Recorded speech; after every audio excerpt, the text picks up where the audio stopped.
Hello everyone. आज stock market की तीसरे सीरीज़ में हम डिस्कस करने वाले हैं प्राइमरी मार्केट और सेकेंडरी मार्केट के बारे में। और हम आज के लेक्चर में समझेंगे कुछ टर्म्स जैसे आईपीओ, एफपीओ और किसी स्टॉक का पब्लिक हो जाना।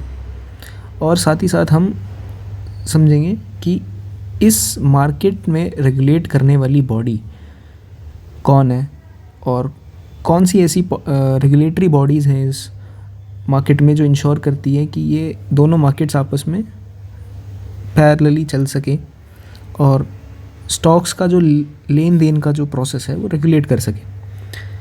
तो स्टार्ट करने से पहले हम ये समझने की कोशिश करेंगे कि इन दो मार्केट्स की ज़रूरत क्या पड़ी। तो पहला जो सवाल आता है मन में वो ये है कि किसी भी बिज़नेस को थ्राइव करने के लिए, अपने ऑपरेशंस चलाने के लिए और अपनी एक सप्लाई चेन को मेंटेन करने के लिए लगता है पैसा।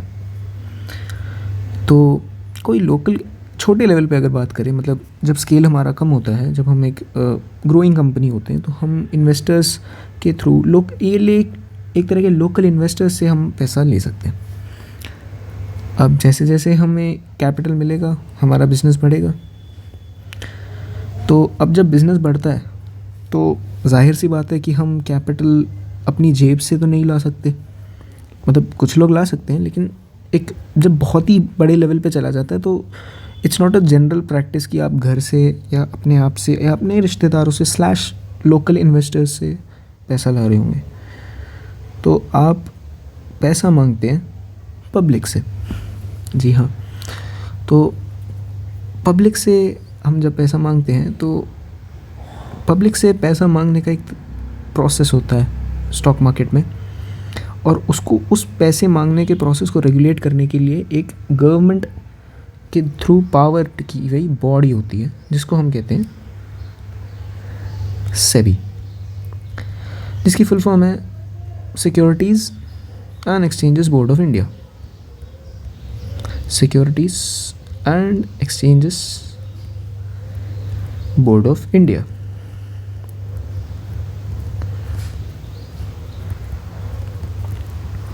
और अब एक सवाल या एक थॉट जो मन में आता है वो ये है कि कोई क्यों देगा आपको पैसे। तो इसका जवाब ये है कि जब आपका बिज़नेस बढ़ेगा तो प्रॉफिट्स भी बढ़ेंगे, और जब प्रॉफिट्स बढ़ेंगे तो जो प्रॉफिट्स का एक शेयर पब्लिक को वापस मिलेगा, और ये कहीं ना कहीं पब्लिक को ही फ़ायदा करेगा बिकॉज उन्होंने कुछ पैसा लगाया एंड दे गॉट इन्वेस्टमेंट, मतलब उनको प्रॉफिट मिला from your growth in the business. तो definitely it's a very good idea, but ऐसा हो नहीं सकता कि हर कंपनी पैसा मांगने लग जाए और पब्लिक लगा भी दे और उस पैसे को लेके वो बिज़नेस भाग ना जाए या किसी तरह की फ्रॉडुलेंट एक्टिविटी ना हो। So to ensure that we have SEBI. So अब हम कुछ टर्म्स डिस्कस करेंगे। जैसे होता है नंबर 1 कि किसी स्टॉक का पब्लिक हो जाना। अब पब्लिक हो जाने का क्या मतलब है? पब्लिक हो जाने का मतलब ये है कि अब प्रमोटर पब्लिक को ये इंश्योर करता है कि आप हमें पैसा दो और बदले में हम आपको प्रॉफिट देंगे।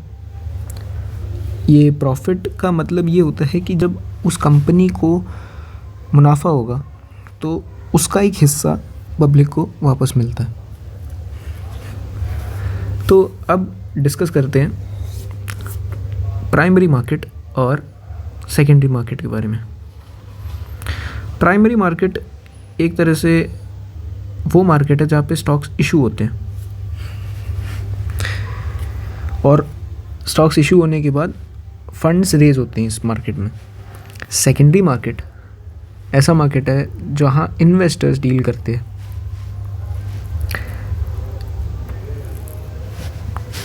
अब this diagram kind of explains how the market operates किसी भी फंड के।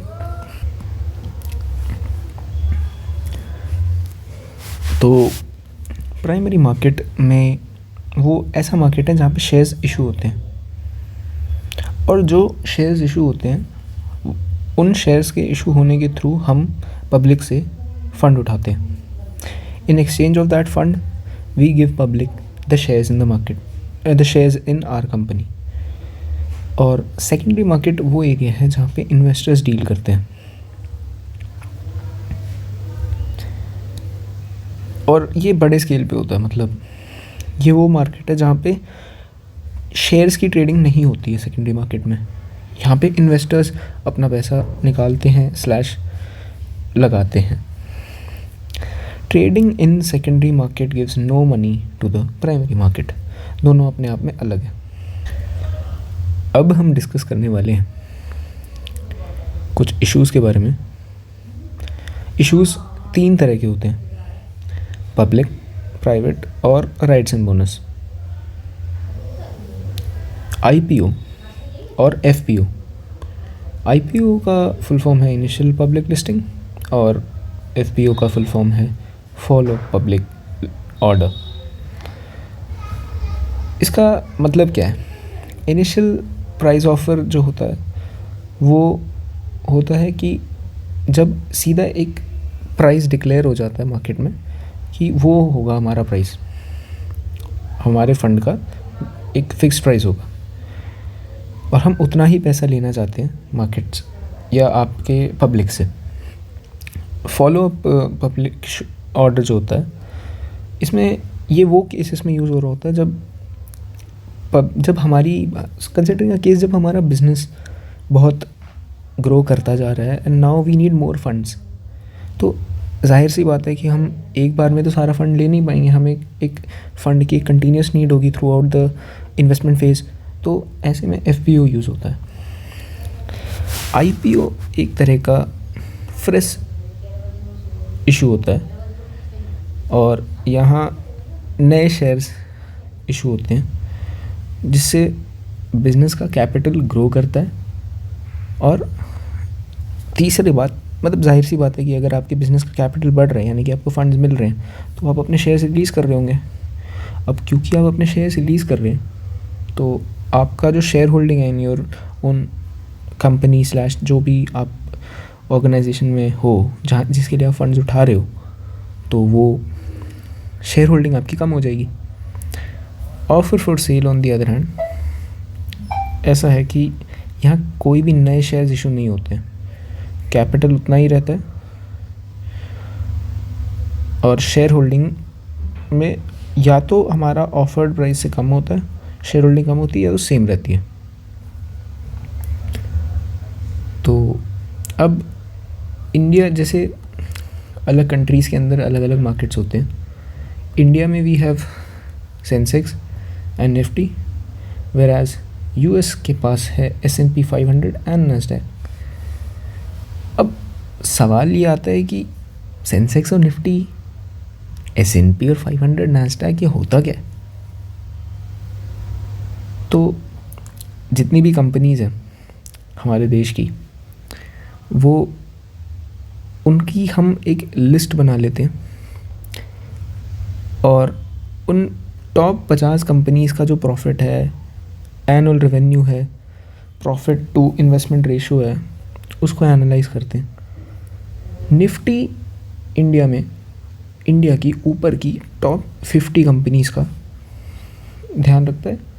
सेम तरह का पैरामीटर सेंसेक्स है. S&P 500 यूएस में पॉपुलर होता है, जो कि कंट्री के टॉप 500 कंपनीज़ को का पूरा एनालिसिस, पूरी list of all the parameters like उनका प्रॉफिट कितना हो रहा है, एनुअल टर्नओवर कितना है, लॉसेस कितने हैं, और what is the profit to investment ratio कि लाइक अगर मैं कुछ अमाउंट एक्स अमाउंट इन्वेस्ट करता हूँ तो कितना प्रॉफिट जनरेट हो सकता है.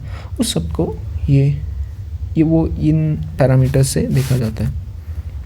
आपने कई बार न्यूज़ में सुना होगा कि सेंसेक्स नीचे जा रहा है या निफ्टी नीचे जा रहा है, तो उसका मतलब होता है कि ऊपर की कंट्री की जो टॉप 50 कंपनीज़ हैं उनका नेट प्रॉफिट कम हो रहा है. अब इसका एग्जाम्पल क्या है और इसका बेनिफिट क्या है? तो किसी भी आईपीओ, सेंसेक्स, निफ्टी, इन सब का बेनिफिट ये है कि इनकी एनालिसिस करके हम ये पता लगा सकते हैं कि किसी भी मार्केट का, किसी भी देश के मार्केट का उस मोमेंट पे सेंटिमेंट क्या है.